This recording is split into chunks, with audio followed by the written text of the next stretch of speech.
Wow! Yeah, masamboy. Ngayong araw nga pala ito ay nag-cravings ako ng manok ng karuba. Pero kasamang palad ay wala akong makurkuran. Uy, kung kuna lang DJ, baka may pagpaiso ko yun, nakagmamanok niya. So yan ang aking for this video naman ay bumili ako ng baboy sa may tindahan para magawa natin ang ating cravings for the days na adobong baboy. Panim boy! Yan na ngayon, ugasan ko na ang rice cooker para makapagsaing nga muna bago ako maghiwa-hiwa ng baboy na aking adobohin, guys. At nang matapos ko nga itong ugasan itong rice cooker ngayon, nagtakal na ako ng bagas para pagwaris sa'yo para may karantagin na balam niya. Ano? Naggulo pagdating hiwat ko. Nila, pikas tama may tiwa dito. Nala, kamakumakla ka talaga. At pagkatapos ko ang inaraso yung bagas-bagas mo ay beleng ko. Siyempre, insahan ko na niya rod pipe. Pagkatapos kong naisalang yung bigas ay kinuha ko na yung baboy na binili ko sa marketplace para ito ay may hiwa-hiwa na, guys. At hiniwa-hiwa ko na nga dyan ng 1 plus 1 times 5 minus 4 divided by 6. Bala ka mang kwento tapa nagbiyad po. Nala, naggulo talaga ting hiwa. At prepare ko nga ang aking panggisa dito. Yan, hiniwa ko na yung bawang panlaban kanyam.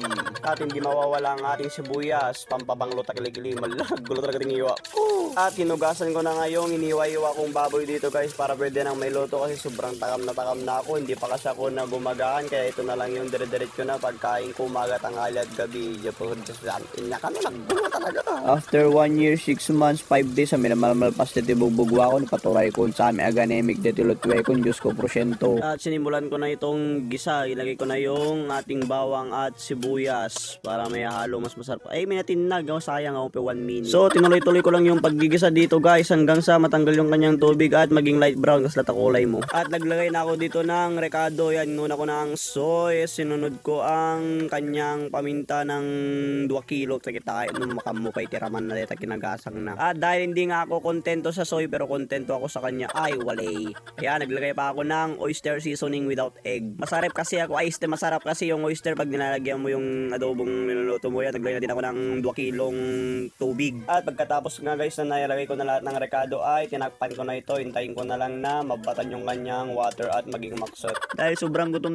na talaga ako, hindi ko na mahintay ang aking nilulutong adobo ay linuto ko na ang french fries para ito ang aking merendahin muna dahil sobrang gutom na ang aking stomach. Pero persuade pa lang yan sa akin dyan dahil talagang gutom na gutom pa ako, guys. So hinihintay ko lang na luto ang aking adobo dahil doon talaga ako nagke-crave. So ayan, luto na ang ating adobo. Wow! Yeah, masamboy.